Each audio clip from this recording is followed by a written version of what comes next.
म प्रधानमन्त्रीको व्यक्तिगत विरोधी होइन, केपी शर्माको विरोधी होइन, तर उहाँको कामको घोर विरोधी हुँ। यस्तो अपराध कार्यको घोर विरोधी हुँ। जुङ्गा मुसार्दै आफ्नै सहयोगीलाई देखिस् त सांसद कसरी भङ्ग हुँदो रहेछ भनेर लप्पुवा खुवाउँदै सेखी झार्दै विघटनको घोषणा गरियो अध्यक्ष महोदय। त्यसैले आमा गुहार गुहार भन्दैछिन्, चित्कार गर्दैछिन्। राष्ट्रियता संहिताको एकताको प्रतीक, गणतन्त्रको प्रतीक राष्ट्रपतिलाई समेत संसारको अगाडि लज्जित तुल्याउने कार्य गर्न खोजियो। गुहार गुहार। व्यापक भयो भ्रष्टाचार, संस्थागत भयो अपराध, सरकारले राजस्वको गर्यो दुरुपयोग, मोजको खातमा सुत्यो, देशको सिमाना रक्षामा सक्रिय भएन। ट्रान्सपेरेन्सी इन्टरनेसनलले पनि भन्यो यस्तै। नेपालमा भ्रष्टाचार बोलबाला भएको, देशमा सूचीकृत भयो संसारको एक नम्बरी भ्रष्टाचारीहरू नेपालमा छन्। गरिब र गाउँलेलाई धक्कु लाउँदै, गाउँ गाउँ सरकारी मोटर चढ्दै, जनताको आम्दानी घटाउँदै, जीडीपी घटाउँदै, राष्ट्रिय गौरवको योजनाहरूलाई अलपत्र पार्दै प्रधानमन्त्रीको सनकमा भङ्ग हुन सक्दैन भन्ने कुरा निर्क्योल गर्नको निम्ति जानेसम्मको भाषा त्यहाँ लेखिएको छ। अहिले धारा 76 धेरै व्याख्या हुने क्रम चलिरहेछ। धारा 100 मा विश्वास र अविश्वासको मतका कुरा छ। अध्यक्ष महोदय, नेपाल आमाको चित्कार छ। अध्यक्ष महोदय, अहिले घुवा घुवा रोइराखेको अवस्था छ। गुहार गुहार, मलाई आपत पर्यो, संविधान नाश भयो भनेर कराइरहेको छ। अध्यक्ष महोदय, किसानको बिचल्ली भएको छ, मजदुरको ज्ञान सिप बेकार भएको छ, धन मान मोज खोसाखोस ठगाठग गर्नेहरू सरकार र यसका मतियारहरू तल्लीन भएर बसेका छन्। कहिले पार्टी फुट्ला र मन्त्री टिकुला, कहिले पार्टी फुट्ला र फेरि मन्त्री पाउला भन्ने दाउ खोजेर बसेका छट्टुहरू बेइज्जत गर्दैछन् नेपाल र नेपालीको संविधानलाई। अध्यक्ष महोदय, गरिब र गाउँलेलाई धक्कु लाउँदै, गाउँ गाउँ सरकारी मोटर चढ्दै, जनताको आम्दानी घटाउँदै, जीडीपी घटाउँदै, राष्ट्रिय गौरवको योजनाहरूलाई अलपत्र पार्दै, विकासका बजेट निष्क्रिय बन्दै, अख्तियार दुरुपयोग अनुसन्धान आयोगको प्रतिवेदनले नैतिकता नभएको, सदाचार नभएको, त्यसमा विचलन भएको, व्यापक राजस्व चुहावट भएको, निर्वाचन अत्यन्तै महँगी भएको, नक्कली उपभोक्ताको छलखेल बढ्यो भनेर प्रतिवेदन दिन्छ। अध्यक्ष महोदय, मेरो कुरा हो र यो त अख्तियार दुरुपयोग अनुसन्धान आयोगको कुरा। जग्गा दर्ता गर्दा घुस खाने, ठेक्का पट्टामा सरकार मिल्ने, कृषि अनुदानमा काला सम्पत्तिलाई शुद्धिकरण गर्ने, हरेक क्षेत्रमा दलालै दलालको वर्चस्व भयो। गुहार गुहार। व्यापक भयो भ्रष्टाचार, संस्थागत भयो अपराध, सरकारले राजस्वको गर्यो दुरुपयोग, मोजको खातमा सुत्यो, देशको सिमाना रक्षामा सक्रिय भएन। ट्रान्सपेरेन्सी इन्टरनेसनलले पनि भन्यो यस्तै। नेपालमा भ्रष्टाचार बोलबाला भएको, देशमा सूचीकृत भयो संसारको एक नम्बरी भ्रष्टाचारीहरू नेपालमा छन् पनि भन्यो। शासन चल्नेहरूको प्रतिस्पर्धा, भ्रष्टाचारी शासन चल्नेको प्रतिस्पर्धा गर्यो। एमसीसीलाई अध्ययन गरौँ न भन्दा नगर्नी भन्यो। संसारका महँगा गाडी चढ्ने, राम्रा राम्रा घरमा बस्ने, मिठो खाने, स्वादिष्ट खाना गुइयाउने, राम्रा पोसाक फटाउने, मनलाग्दी राज्यको ढुकुटी खर्च गर्ने, अनि हाम्रो देश विश्वकै गरिब राष्ट्र बनाउने, यस्तो काम भयो। यी कुरा नेकपा भित्र पनि व्यापक चल्यो। नेकपा भित्र यो कुरा चर्चा पनि व्यापक भयो। दलको कुरा निर्णयमा पुग्ने सुरसार पनि भयो। अनि हुँदा खाँदाको प्रशस्त बहुमत भएको प्रतिनिधि सभालाई व्यवस्थाको विरुद्धमा, जनताको विरुद्धमा, बहुदलीय प्रतिस्पर्धात्मक प्रणालीको विरुद्धमा, आफ्नै पार्टीको विरुद्धमा, आफैले सही गरेको संविधानको विरुद्धमा जुङ्गा मुसार्दै आफ्नै सहयोगीलाई देखिस् त सांसद कसरी भङ्ग हुँदो रहेछ भनेर लप्पुवा खुवाउँदै सेखी झार्दै विघटनको घोषणा गरियो। अध्यक्ष महोदय, त्यसैले आमा गुहार गुहार भन्दैछिन्, चित्कार गर्दैछन्। राष्ट्रियता संहिताको एकताको प्रतीक, गणतन्त्रको प्रतीक राष्ट्रपतिलाई समेत संसारको अगाडि लज्जित तुल्याउने कार्य गर्न खोजियो। यो कसको दुष्कार्य हो? अध्यक्ष महोदय, म दलको बैठकमा आउँदिनँ, म दलको निर्णय मान्दिनँ, म संविधानमा भएको कुरा पनि नभएको कुरा पनि गर्न सक्छु। 5 वर्ष अवधिलाई अढाई वर्ष चुनाव गराइदिन सक्नु म त कम हो र भन्दै राज्यका सबै संवैधानिक अङ्गका पदाधिकारीलाई विवादग्रस्त बनाउँदै काम कसले गर्यो? अध्यक्ष महोदय, कसले गर्यो? कसले जवाफ दिन्छ? नेकपा गरिब हुनु, नेपाल गरिब हुनु, निर्बलियो हुनु, अविकसित हुनु, आपसमा सधैँ चाहिँ नि किचङ्गलो हुनुको दोषी को हो? जनमतको कदर नगर्नु शासकको मन परितन्त्रले हो। संसद विघटनको बारेमा 47 सालको संविधानलाई हेरेर गर्ने? बहुमतको प्रधानमन्त्रीले त 47 सालको संविधानले गर्न सक्थ्यो। बेलायतको 2011 सन अगाडिको परम्परागत चाहिँ नि त्यो ट्रेडिसनल बेलायतको कुरालाई हेरेर गर्ने? अहिले बेलायतमा त्यस्तो छैन। त्यहाँ 2011 मा फिक्स टर्म पार्लियामेन्ट एक्ट आइसक्यो। अब त्यहाँ गर्न पाइँदैन। यस्तो लहडी र मूर्खाइको विघटन बेलायतले गर्दैन। अर्को प्रधानमन्त्री 14 दिनमा दिन सकेन भने संसदमा अत्यधिक बहुमतले संसद विघटन गर्नु पर्यो भनेर भने गर्छ। बेलायतको 18औं शताब्दीको प्रचलन नेपालमा अहिले ल्याएर गर्ने? हामीले संसदको निरन्तरताको सिद्धान्त अँगालेका छौँ। द लेजिस्लेटिभ कनेक्टिभ प्रिन्सिपललाई हामीले अँगालेका छौँ। विश्वका संसदीय प्रणाली भएका देशलाई एकचोटि ख्वास्स हेरौँ त। अध्यक्ष महोदय, लक्जमबर्गमा र क्यानाडामा विशेषाधिकारले मात्रै विघटन गर्न सकिन्छ भनेर संविधानमा लेख्यो, तर 100 वर्ष हो त्यहाँ विघटन भएको छैन। डेनमार्क र अस्ट्रेलियामा प्रधानमन्त्रीको परामर्शले गर्छ, फ्रान्समा त सभामुखको परामर्शमा हुन्छ। अध्यक्ष महोदय, पोर्चुगल र नेदरल्यान्डमा संसदीय दलको नेताहरूको परामर्शमा हुन्छ। जापान र बेल्जियममा संसदबाट पारित गरेपछि मात्रै विघटन हुन सक्छ। स्लोभाकियामा जनमत-सङ्ग्रहबाट मात्रै हुन्छ। नेपालमा छुट्टै व्यवस्था छ। यो छुट्टै व्यवस्था म्यान्डेटरी अब्लिगेसन हो अथवा स्वविवेकीय होइन, सनक होइन, मूर्खाइ होइन। धारा 76, 1, 2, 3, 4, 5 पनि प्रधानमन्त्रीले विश्वासको मत लिन सकेन भने बल्ल चाहिँ त्यतापट्टि जान्छ। ब्रिटेनमा परम्परागत पनि शर्त थियो, अविश्वासको प्रस्ताव दर्ता भएमा संसद विघटन हुँदैन, विश्वास पारित भएमा संसद विघटन हुँदैन, विपक्षीले सरकार गठन गर्छु भने हुँदैन, अर्को प्रधानमन्त्री बन्न तयार भयो भने विघटन हुँदैन। विघटन राष्ट्रिय हितका विरुद्धमा विघटन गर्न पाइन्न। यो परम्परागत त्यो ब्रिटेनको 18औं शताब्दीको कुरा हो। प्रधानमन्त्रीले दाबी के भन्नुहुन्छ? पार्टीले काम गर्न दिएन, अध्यक्ष असफल। पार्टीले काम गर्न दिएन भने पार्टीको अध्यक्ष असफल रहेछन् भनेर जान्नु पर्यो। संसदले अविश्वास ल्याउने तयारी गर्यो, मलाई डर लाग्यो, म त तर्सेँ अनि भङ्ग गरेँ भने प्रधानमन्त्री असफल भयो त अध्यक्ष महोदय। यता अध्यक्ष असफल हुने, उता प्रधानमन्त्री असफल हुने। अविश्वास ल्याउने त संसदको अधिकार हो। धारा 100 किन लेख्या? त्यसकारणले संसद त प्रधानमन्त्रीले सहयोग गर्यो। 3 वर्षसम्म बजेट पारित गरिदियो, कार्यनीति पारित गरिदियो, विधेयक पारित गरिदियो। विवाद पार्टीमा भयो, प्रहार संसदलाई गर्ने, देशमा जनतालाई गर्ने। विवाद पार्टीमा भयो, जनता र व्यवस्थाका विरुद्धमा गर्ने, संविधानलाई शक्तिहीन बनाउन खोज्ने। अनि अर्को कुरा आउँछ ताजा जनादेश। के भने? ताजा जनादेश प्रधानमन्त्रीको हुकुमबाट हुने कि संविधानबाट हुने? संविधानमा 5 वर्षमा चुनाव गर्ने भनेको छ। त्यो 5 वर्ष र अढाई वर्षमा जाने हुकुमी शासन कहाँबाट प्राप्त भयो? संवैधानिक सर्वोच्चताको सिद्धान्त हामीले अँगालेका छौँ। अध्यक्ष महोदय, यो देशमा सबभन्दा ठुलो को? संविधान। राष्ट्रपति हो होइन, प्रधानमन्त्री हो होइन। यो देशको सर्वोच्चता भनेको संवैधानिक सर्वोच्चता हो।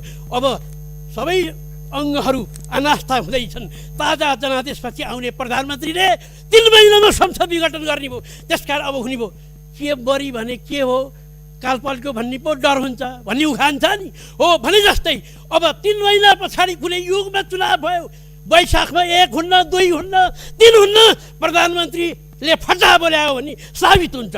त्यसो भएको हुनाले मेरो आग्रह छ, प्रधानमन्त्रीले जुन प्रकारले विघटन गर्नु, म प्रधानमन्त्रीको व्यक्तिगत विरोधी होइन, केपी शर्माको विरोधी होइन, तर उहाँको कामको घोर विरोधी हुँ, यस्तो अपराध कार्यको घोर विरोधी हुँ, संविधानको धज्जी उडाउने कार्यको विरोधी हुँ। यही कुरा मैले यहाँ समक्ष राखेर बिदा हुन्छु। धन्यवाद। राष्ट्रिय सभामा मेरो जीवनमा पहिलोपटक अस्ति म उपस्थित भएर आज केही सम्बोधन गर्ने अवसर पाएको छु। म अध्यक्ष महोदय र उहाँ मार्फत अन्य व्यक्तिहरूलाई धन्यवाद दिन चाहन्छु। पहिलोपटक उपस्थित भएको हुनाले मैले आफ्नो जीवन कम्युनिस्ट आन्दोलनले समर्पित गरेको छु। बाँकी कति समय बाँच्ने हो त्यो त थाहा छैन, तर यो 73 वर्षमा 7 वर्ष घटाएर अरू सबै समय यही आन्दोलनको निम्ति मैले समर्पित गरेको छु। यस अवसरमा यो आन्दोलनको लागि आफ्नो जीवन समर्पित गर्ने शहीदहरू प्रति श्रद्धा सुमन व्यक्त गर्दै थाहा छैन हाम्रा अग्रजहरूप्रति सम्मान प्रकट गर्छु र मलाई राष्ट्रिय सभामा मनोनित गर्नुहुने राष्ट्रपतिज्यू, प्रधानमन्त्रीज्यू र त्यसबेला पार्टीका सम्पूर्ण नेताहरूलाई मैले धन्यवाद दिनुपर्छ। उहाँहरूलाई हार्दिक धन्यवाद दिन चाहन्छु। आज म खुसी हुनुपर्ने हो, तर म छैन। मैले आफ्नो जीवनको सबभन्दा ठुलो उद्देश्य दुईटा मैले घोषणा गरेको थिएँ। एउटा गणतन्त्र नेपालको स्थापना गर्ने र दोस्रो यो गणतन्त्र नेपालको स्थापना गर्ने काम मेरो जीवनको उत्तरार्धतर्फ प्राप्त भएको हुनाले अब मैले नेपालको कम्युनिस्ट आन्दोलनलाई एकीकृत गर्न सकेँ भने एउटा ठुलो उपलब्धि हुनेछ। राष्ट्रको निम्ति, कम्युनिस्ट आन्दोलनको निम्ति मात्रै होइन, संसारमा सबभन्दा पिछडिएको देशको रूपमा रहेको नेपाललाई समृद्ध नेपाल बनाउनुको निम्ति नेपालका सबै कम्युनिस्ट पार्टीहरूलाई एकीकृत गर्न सकियो भने त्यो मेरो जीवनको अर्को उद्देश्य पूरा हुनेछ। त्यो पनि मैले प्राप्त गरेँ, त्यो जनताले प्राप्त गरे, कम्युनिस्ट आन्दोलन लागेका सबैले प्राप्त गरे र म त्यसबेला अति खुसी भएँ कि मेरो जीवनको लक्ष्य पूरा भएको छ। अब मलाई कम्युनिस्ट आन्दोलनमा लागे बापत कसैले पनि धिक्कार्ने छैनन्। मैले सानै उमेरदेखि यो आन्दोलन आफूलाई लगाउँदाखेरि धेरै धेरै मानिसहरूले खिसीटिउरी गर्थे। मेरो घरमा मेरो बुवा काङ्ग्रेस हुनुहुन्थ्यो, आमा काङ्ग्रेसको समर्थक हुनुहुन्थ्यो र मेरो नाता गोता इष्टमित्र सबै नेपाली काङ्ग्रेसकै सदस्यहरू, नेताहरू, कार्यकर्ताहरू हुनुहुन्थ्यो। त्यस्तो ठाउँबाट म कम्युनिस्ट पार्टीमा प्रवेश गरेको व्यक्ति हो। त्यस भएर सबैले मलाई खिसीटिउरी गर्थे। यति सानो बच्चाले भन्दैछ राजा फाल्छु। अलि दिनपछि मेरो बाले मलाई भन्नुभयो, कस्ता कस्ता नेताले राजालाई केही गर्न सकेनन्, बिपी कोइराला जस्ता महान नेताहरूले केही गर्न सक्नु भएन, यो फुच्चेले म राजा फाल्छु भन्छ, उहाँले भन्नुहुन्थ्यो। र मैले मेरो बाको अगाडि केही बोल्न सक्दैन थिएँ कि घरमा हैकम थियो, तर म लुकेर मात्रै आफ्ना विचारहरू, आफ्ना झन्डा प्रदर्शन गर्ने आदि इत्यादि गर्थेँ। र मैले राजतन्त्र अन्त्य भएर गणतन्त्र स्थापना हुँदाखेरि मेरो पिताजी बाँच्नु भएको भए के भन्नुहुन्थ्यो होला भनेर मैले गर्व गरेँ। अब नेपाली जनताले मलाई पटक पटक माया प्रदर्शन गरेका छन्, सम्मान प्रकट गरेका छन्, उनीहरूप्रति म सधैँभरि आभार नै छु।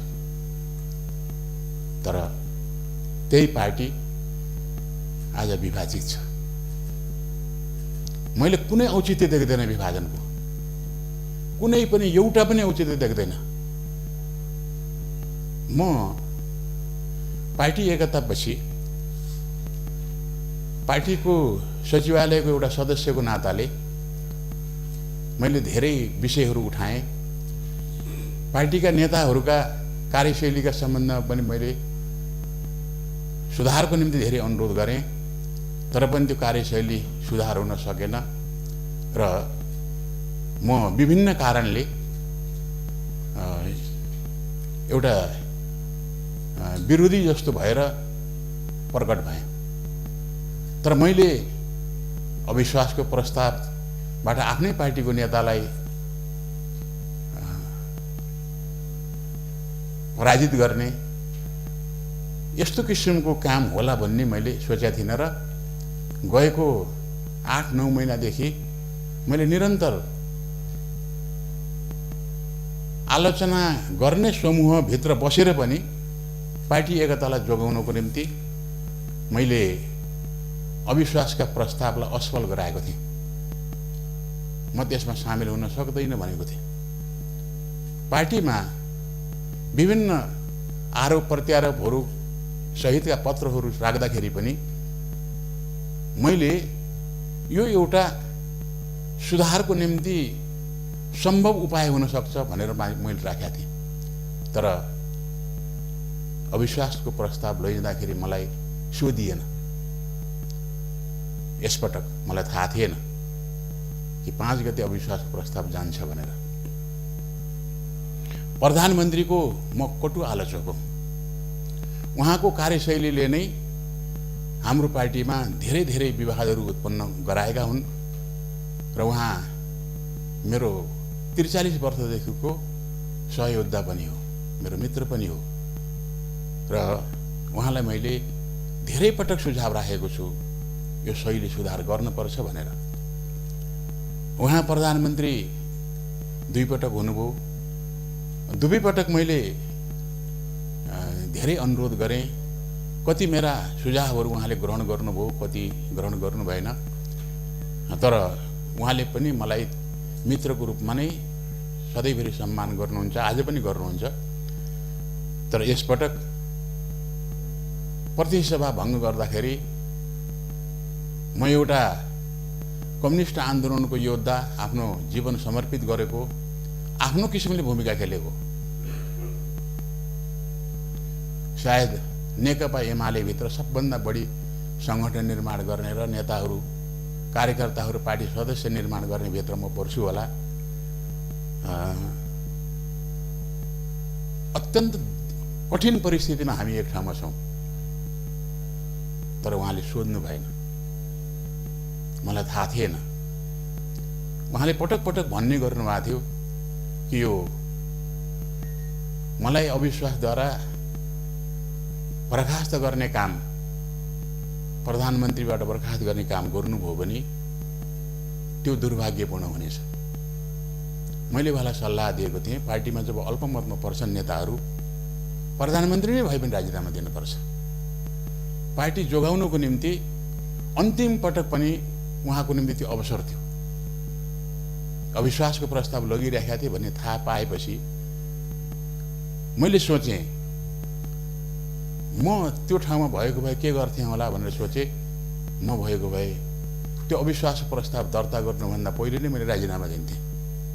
त्यसले मैले मेहनत गरेर निर्माण गरेको पार्टी जोगिन्थ्यो र एउटा उदाहरण प्रस्तुत हुन्थ्यो नेपालको इतिहासमा कि पार्टी र सरकारको सम्बन्ध राम्रो मिलाउनको निम्ति र आगामी दिनमा यो आन्दोलनलाई अगाडि बढाउन चाहनेहरूको निम्ति एउटा शिक्षा हुने थियो।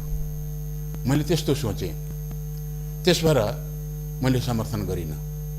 मैले यो असंवैधानिक कदम हो भनेर भने, तर सर्वोच्च अदालतमा परेका जति पनि रिटहरू छन् ती रिटहरू संवैधानिक इजलासमा लगिएपछि अब असंवैधानिक हुन् भन्न मिल्दैन। त्यसैले म चुप लागेको छु कि यो विषय संवैधानिक विषय हो भनिसकेपछि सर्वोच्च अदालतले त्यो भनिसकेपछि पछि पनि निर्णय गर्दाखेरि यदि पुनर्स्थापनै गरेछ भने पनि यो असंवैधानिक हो, त्यसो भएर पुनर्स्थापन भनेर भन्ने छैन। निर्वाचनलाई जारी गरेछ भने त त्यो संवैधानिकै हो भन्ने होला, तर पनि यो विषय संवैधानिक इजलासको विषय हुनाले साधारण इजलासबाट यसको टुङ्गो लाग्न मिल्दैन भनेर लगिसकेपछि अब हामीलाई भन्न त स्वतन्त्रता छ, यहाँबाट बोल्न पनि स्वतन्त्रता छ, बाहिर बोल्ने पनि स्वतन्त्रता छ, जहाँ बोले पनि त हाम्रो मौलिक अधिकार कसैले हनन गर्न सक्दैन। तर त्यसो भए पनि हामीले विचार गर्नुपर्छ कि अब संविधान विरुद्धमा छ, असंवैधानिक छ भन्यो भने सर्वोच्च अदालतको राजनीतिक रूपमा अपमान हुन्छ। म जनताको बहुदलीय जनवाद जसलाई नेकपा एमाले आफ्नो मार्गदर्शी सिद्धान्त बनाएको थियो र आज त्यो पेन्डिङ छ, निलम्बन जस्तो भएको छ, त्यसको म व्याख्याता पनि हुँ। मदन भण्डारी पछि सबभन्दा धेरै लेख्ने, सबभन्दा धेरै बोल्ने र सबभन्दा धेरै प्रशिक्षण दिने मै हुँ। हामीले संविधानको सर्वोच्चतालाई हाम्रो सिद्धान्तको मूल विषय बनाएका छौँ र सारा संसारभरिका कम्युनिस्ट पार्टीले मान्दैनन्। कम्युनिस्ट पार्टी सर्वोच्च संस्था मान्छन्, तर हामी त्यसलाई चुनौती दिँदै हामीले भन्यौँ कि हामी अब संविधानको सर्वोच्चतामा जान्छौँ, संविधानको सर्वोच्चतालाई मान्छौँ र त्यसको पालना गर्छौँ र संविधान भित्रको विषय आफूले भने बमोजिम भएन भन्दैमा त्यसलाई बदनाम गर्ने किसिमले काम गर्नु उचित हुँदैन भन्ने मलाई लाग्छ।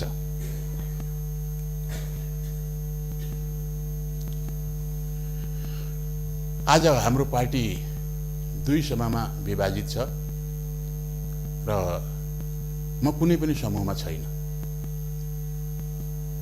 किनभने मैले विचार गरेँ यो 3 वर्षमै पार्टी विभाजन गर्नु थियो भने एकता किन गर्न परेको थियो?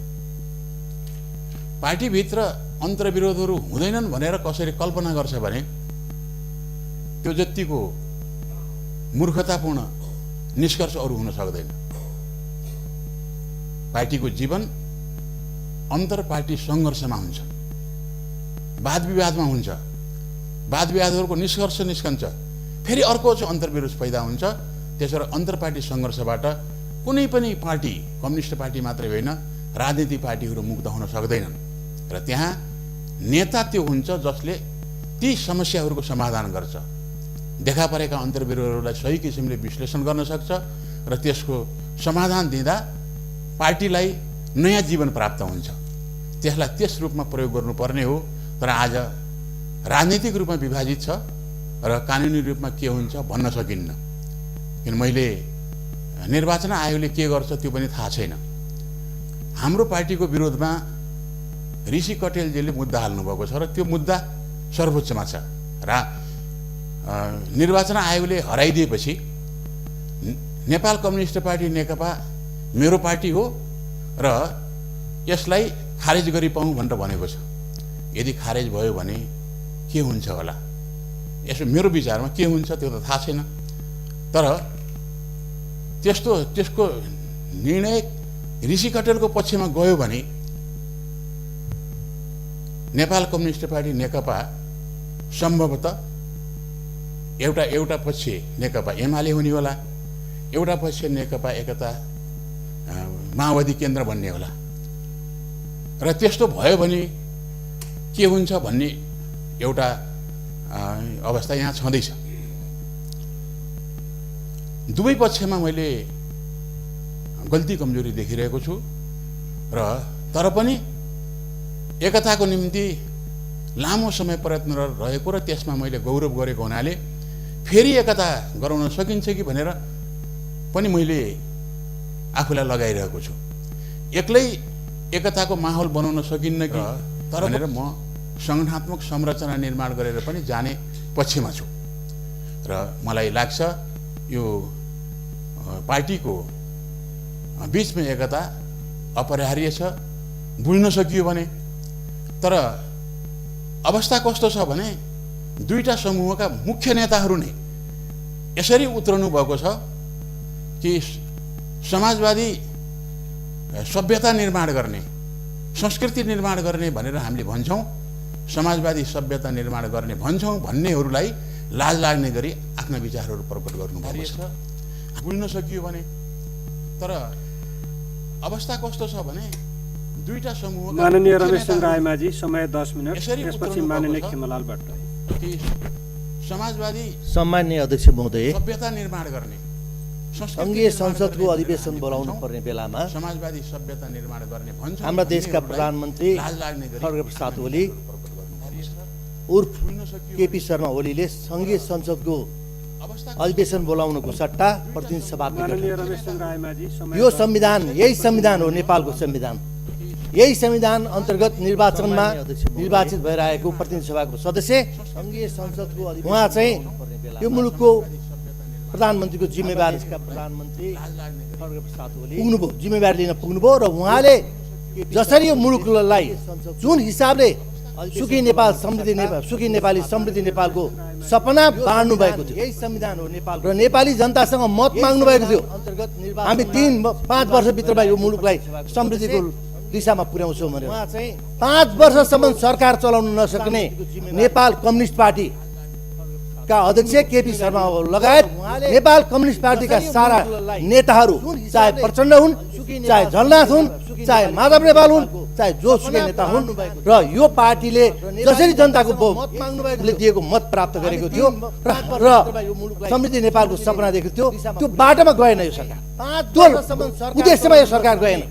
केवल केमा गयो भनेर हामीले यो सदनमा म लगायत धेरै माननीयले यो सदनमा उठायौँ। हामीले भ्रष्टाचार भयो, कोभिडमा भ्रष्टाचार गरियो, गोकर्ण रिसोर्टको विषयमा 50 करोडभन्दा बढीको अनियमितता भयो भनेर मैले सदनमा कुरा उठाउँदाखेरि नेपाल कम्युनिस्ट पार्टीका न नेता न माननीयहरू त्यसलाई समर्थन गर्न लाग्नुभयो।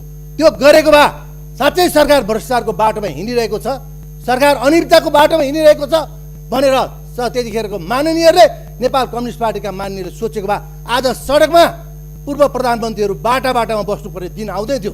सम्माननीय अध्यक्ष महोदय, त्यसकारण जनताको सवाल आउँदाखेरि, देशको कुरा, राष्ट्रको कुरा आउँदाखेरि पार्टी हेरिँदैन, पार्टी हेर्नु हुँदैन थियो र एउटा भ्रष्टाचारी नेतालाई जोगाउन हुँदाखेरि आज यो मुलुकमा नेपाल कम्युनिस्ट पार्टी नेकपा दुर्घटनामा पुगेको छ।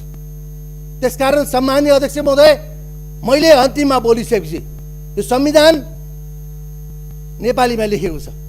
हाम्रो प्रधानमन्त्रीले यो संविधान पढ्न नेपालीमा जान्नु भएन भने यसको अनुवाद इङ्ग्लिसमा पनि गरिएको छ, त्यो गुगलमा छ, उहाँका सल्लाहकारहरूले एकपल्ट निकालेर देखाए हुन्छ।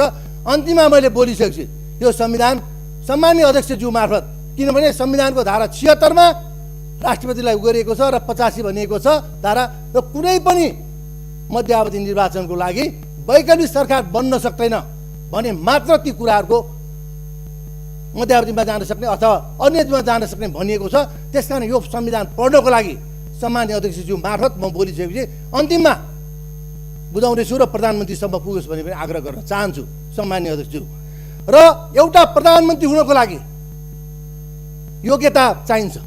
प्रतिनिधि सभाको सदस्य हुनुपर्छ पहिलो योग्यता, दोस्रो बहुमत सदस्यहरूको, माननीय सदस्यको समर्थन हुनुपर्छ, तेस्रो मानसिक सन्तुलन ठिक भएको हुनुपर्छ। र उहाँ आफै स्वयं अब अहिले प्रधानमन्त्री भन्ने कि भने उहाँ आफै स्वयं यो मुलुकको चाहिँ प्रतिनिधि सभाको सदस्य हुनुहुन्न, बहुमत सदस्यहरूको समर्थन उहाँलाई देखिँदैन भने यो खालको संविधान मिचेर काम गर्ने प्रधानमन्त्रीलाई अर्को मानसिक सन्तुलन गुमिसकेको मान्छे प्रधानमन्त्री हुन पाउँदैन भन्ने हाम्रो संविधान भनेको छ। त्यसकारण असंवैधानिक कार्य गर्ने मान्छे यो मुलुकको प्रधानमन्त्री हुन्छ कि हुँदैन, मानसिक सन्तुलन गुमिसकेको भन्न मिल्छ कि मिल्दैन सम्माननीय अध्यक्ष महोदय। त्यसकारण पनि यो कदम असंवैधानिक हो, यो अत्यन्तै असंवैधानिक, अलोकतान्त्रिक र हामीले भने जस्तै अधिनायक बाटोमा हिँड्नको लागि यो सरकारले आफ्नो रेखा कोरिरहेको छ। राष्ट्रपतिलाई हरेक कागजमा सही गराउने राष्ट्रपति नेपाल कम्युनिस्ट पार्टीको अध्यक्ष हो, नेपाल कम्युनिस्ट पार्टीको कार्यकर्ता हो, राष्ट्रपति होइन। यो मुलुकको उच्च स्थानमा राखेको हामीले सम्मानित संस्थालाई बदनाम गर्ने काम यो सरकारले गर्यो। आज राष्ट्रपतिको एउटा महिला यो मुलुकको राष्ट्रपति भएको हामी सबैले गौरव गर्ने विषय भएको थियो। महिलाले अवसर पाएन भन्दा यो उच्च स्थानमा लगेर राष्ट्रपतिलाई विवादमा परेर महिलाहरू के साँच्चै असक्षम हुन् काम गर्न भन्ने प्रश्न खडा गरिदिनु होइन। महिलाहरूबाट हामी शिक्षित भएका हौँ, हामी यहाँ पुगेका महिलाहरूको शिक्षाको कारणले हामी आज अनुशासित भएका हौँ। त्यसकारण हामी म अहिले पनि यो सामान्य अध्यक्ष नेपालका सम्पूर्ण महिलाहरूलाई सम्मान गर्न चाहन्छु। तर एउटा तानाशाहको भरमा हिँड्दाखेरि आज राष्ट्रपति विवादमा पर्नुभएको छ। त्यसकारण सम्मान्य अध्यक्ष महोदय, यो हामीले हाम्रो पार्टीको निर्णय पनि छ र यसरी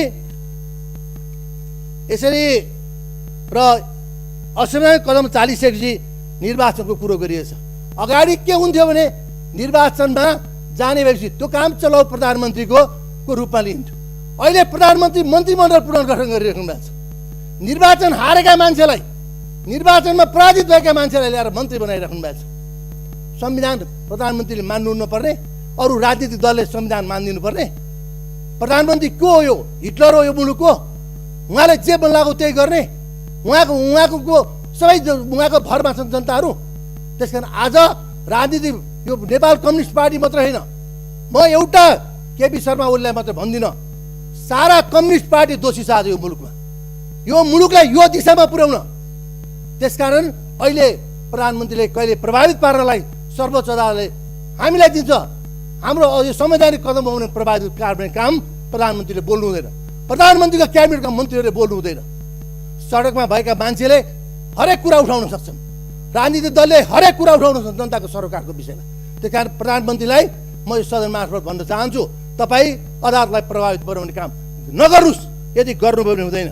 धारा 76 र 85 एकपल्ट फेरि पढोस्, यो सदनले पढोस्, सम्मान्य अध्यक्षज्यूले पढिदिनुहोस् धारा 76 र 85 मा के व्यवस्था गरिएको छ।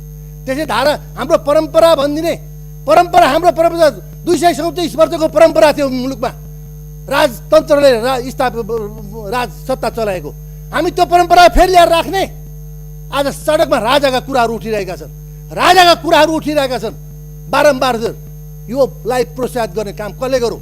हाम्रो देशको प्रधानमन्त्री केपी शर्मा ओलीले गर्नुभयो। आज उहाँका कारणले राजनीति गणतन्त्र बनेको यो मुलुकको लागि अभाव सिद्ध हो, गणतन्त्र बनेको यो मुलुकको लागि उपयुक्त होइन भनेर प्रचार गर्नेलाई आज यो 5 वर्षलाई जनताले हालेको मतको अपमान गर्ने अधिकार हाम्रो प्रधानमन्त्रीलाई छ छैन? सामान्य अध्यक्ष महोदय, अब म भन्छु, सूर्य चुनाव चिन्ह लिएर, हँसिया हताउडा चुनाव चिन्ह लिएर चुनाव लड्दै गरेर मत माग्दै गर्दा ती वृद्धहरूलाई तिमीहरूको जीवनमा 5,000 रुपियाँ वृद्ध भत्ता पुर्याउँछु भनेर भनिरहेको सरकार बनेको सरकारले यो सदनमा पहिलोपल्ट वृद्ध भत्ता बढाउने काम गरेन।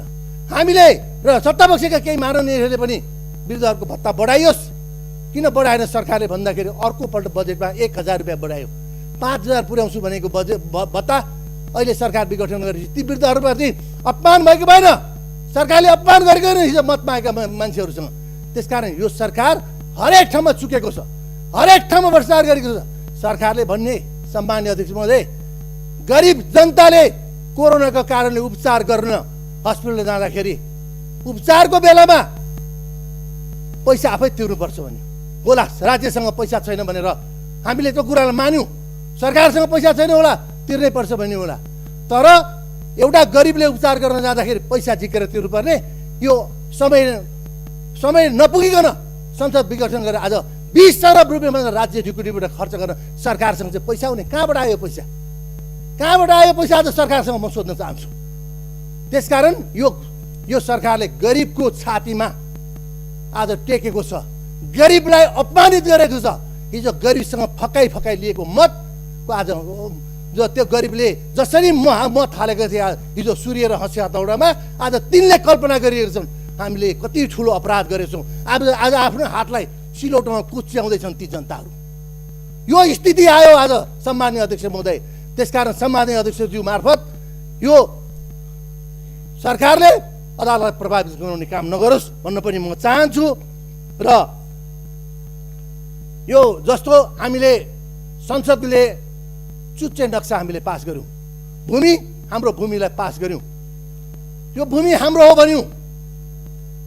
तर हामीले भूमि मात्रै हाम्रो राष्ट्रियता होइन, एकजना सांसद बाहेक सबैले हामीले सङ्घीय संसदको सबै सांसदले एकमतले पास गरेको भूमि कहाँ साझ? सरकारले कूटनीति पहल गर्यो, त्यसमा प्राथमिकता दियो, सरकारले कहीँ दिएन। त्यसकारण सम्माननीय अध्यक्ष महोदय, यो खालको नारा, झुट्टा नारा लिएर जनतालाई भ्रम पार्ने काम नगरोस् भन्दै आफ्नो विचार बन्द गर्छु। धन्यवाद। जय नेपाल।